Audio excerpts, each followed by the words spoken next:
تو جہاں آپ کو کسی موذی سے ایذا کا ڈر ہو اس وقت یہ آیت اگر پڑھ دی جائے تو یہ انسان کو فائدہ دیتی ہے۔ پھر ہم نے اس کا تجربہ اور بھی کیا کہ مثلا ایک بچی ہے، اس کی شادی ہوئی اور اب اس کو ساس بہت تنگ کرتی ہے، اس نے جینا حرام کیا ہوا ہے، یا اس کی نند ہے وہ اس کو تنگ کرتی ہے، تو ہم نے کہا کہ بھئی آپ صبح صبح اٹھا کریں، فجر کی نماز بھی پڑھا کریں اور یہ آیت پڑھ کے ان پہ دم کر دیا کریں، اللہ تعالیٰ ان کے شر سے حفاظت فرمائیں گے۔ ہم نے جتنے بندوں کو یہ بات بتائی 100% اس کا نتیجہ پایا ہم نے۔ ہر بندے نے کہا اللہ نے ہمیں ان کے شر سے نجات عطا فرما دی۔ پھر اس کا ایک اور بھی استعمال ہے کہ بعض بچیاں گھر سے نکلتی ہیں تو اوباش لڑکے ان کو تنگ کرتے ہیں، کالجوں یونیورسٹیوں میں جو لڑکیاں جاتی ہیں، تو اگر وہ اس آیت کو پڑھ کے پھونک دیا کرے تو راستے میں کوئی ان کو تنگ نہیں کرے گا، کسی سے ان کو ایذا نہیں ملے گی، اللہ ان کی حفاظت فرمائیں گے۔ تو اس آیت کے بہت سارے فوائد ہیں جو انسان ظاہری زندگی میں بھی حاصل کر سکتا ہے۔ وَجَعَلْنَا مِن بَيْنِ أَيْدِيهِمْ سَدًّا وَمِنْ خَلْفِهِمْ سَدًّا فَأَغْشَيْنَاهُمْ فَهُمْ لَا يُبْصِرُونَ۔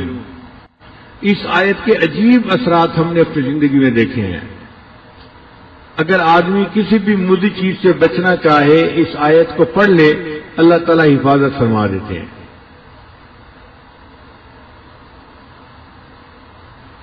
ہمیں سفر میں کئی مرتبہ مشکل پیش آتی ہے، ہمارے بیگ کے اندر کتابیں ہوتی ہیں مطالعے کے لیے یا بیانات کے نوٹس وغیرہ ہوتے ہیں، اور آج کل مختلف ملکوں میں ایئرپورٹ کے اوپر دینی لٹریچر جو ہے اس کی بہت زیادہ سختی ہے۔ یعنی ایسے تو کسی کے پاس سے اسلحہ نکل آئے تو اتنی سختی نہیں کرتے، جتنا دینی کتاب کوئی نکل آئے تو اس پر سختی کرتے ہیں۔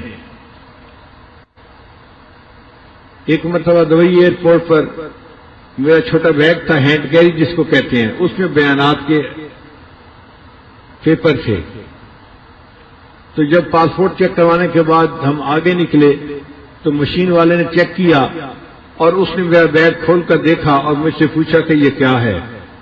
میں نے اسے بتایا کہ بھئی یہ میرے نوٹس ہیں، میں نے کتاب پڑھی اور جو مجھے پسند آئی بات وہ میں نے اس کے اوپر لکھ لی ہے۔ خیر وہ بندہ خاموش ہو گیا، اس نے بیگ بند کر دیا۔ جب آگے نکلے تو آگے ایک اور بھی چیک پوسٹ تھی، انہوں نے دوبارہ پھر بیگ کو چیک کیا۔ میں بڑا حیران، بھئی ایک دفعہ چیک کر لیا تو کافی ہے، دوسری دفعہ پھر چیک کیا۔ اب جب انہوں نے چیک کیا اور بیگ کھولا تو اس کے اندر کاغذات کو دیکھتے ہی پولیس والا فون کرنے بیٹھ گیا۔ اب میں حیران سوچ رہا ہوں کہ یا اللہ، یہ اپنے کسی افسر کو بلاتا ہے یا کس کو بلاتا ہے اور اس کو کیا چیز نظر آ گئی جو اتنی اہم ہے کہ کسی کو بلانے کی ضرورت پڑ گئی۔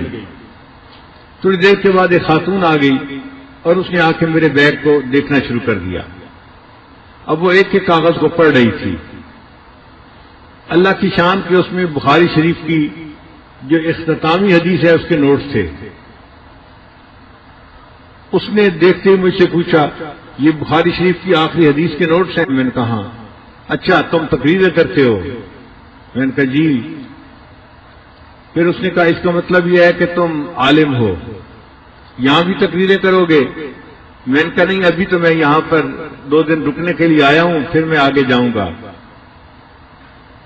وہ کہنے لگی کہ میں عالمہ ہوں اور مجھے انہوں نے صرف اسی لیے رکھا ہوا ہے کہ میں لوگوں کے پاس جو دینی لٹریچر ہے اس کو دیکھوں اور ان کو یہاں پہ روکوں۔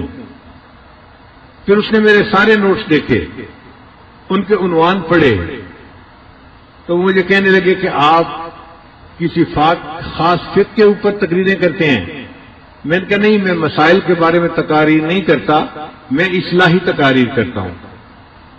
تو اللہ نے اس کے دل میں نرمی ڈال دی۔ وہ مجھے کہنے لگی کہ آپ اپنے بیگ کے اندر کاغذات نہ لے کے چلا کریں، آپ کو کسی دن ایئرپورٹ پہ روک لیا جائے گا اور آپ کو جو ہے مشکل میں پڑ جائیں گے آپ۔ اب ہمیں فکر لاحق ہوئی کہ یا اللہ، یہ تو روز کا معاملہ ہے، کریں تو کیا کریں؟ پھر وہ مجھے کہنے لگی تھی کہ آپ یہ نوٹس کیوں ہر وقت ساتھ رکھتے ہیں؟ کتابیں آپ نے کیوں رکھی ہوئی ہیں؟ یہ 2-3 کتابیں تھیں. میں ان کا مطالعہ کرتا ہوں ہر وقت بیٹھ کے. پھر وہ حیران ہو کے پوچھ لگی کہ آپ کتابیں پڑھتے رہتے ہیں؟ تو میں نے اسے کہا کہ اس عمر میں اب کتابیں نہیں پڑھوں گا تو کیا ویڈیو گیم کھیلوں گا بیٹھ کے؟ تو اس بات پہ وہ ہنس پڑی، کہنے لگی اچھا ٹھیک ہے آپ جائیں. تو میری جان چھوٹ گئی. پھر اس کے بعد ہمیں پریشانی ہوئی کہ یا اللہ اب ان نوٹس کا کیا کریں، ہمیں ضرورت بھی پڑتی ہے، مختلف جگہوں پہ جانا ہوتا ہے، کبھی یہ بیان کرو کبھی وہ بیان کرو، تو نوٹس کا ہونا بھی ضروری اور ہیں بھی پابندیاں. تو ذہن میں خیال آیا کہ ہم قرآن مجید کی اس آیت کو کیوں نہ پڑھ لیا کریں. چنانچہ اس کے بعد تقریباً 8 سال ہو گئے یا 10 سال، میں جہاں جس ایئرپورٹ پہ بھی جاتا ہوں، جہاں بیگ چیک کرنے کی مشین ہوتی ہے یا عملہ ہوتا ہے، میں یہ آیت پڑھ کے ان پہ پھونک دیتا ہوں، وَجَعَلْنَا مِن بَيْنِ أَيْدِيهِمْ سَدًّا وَمِنْ خَلْفِهِمْ سَدًّا فَأَغْشَيْنَاهُمْ فَهُمْ لَا يُبْصِرُونَ. اللہ کی شان دیکھیں کہ پچھلے پھر 8-10 سال میں پھر کسی نے کبھی مجھے کھڑا نہیں کیا.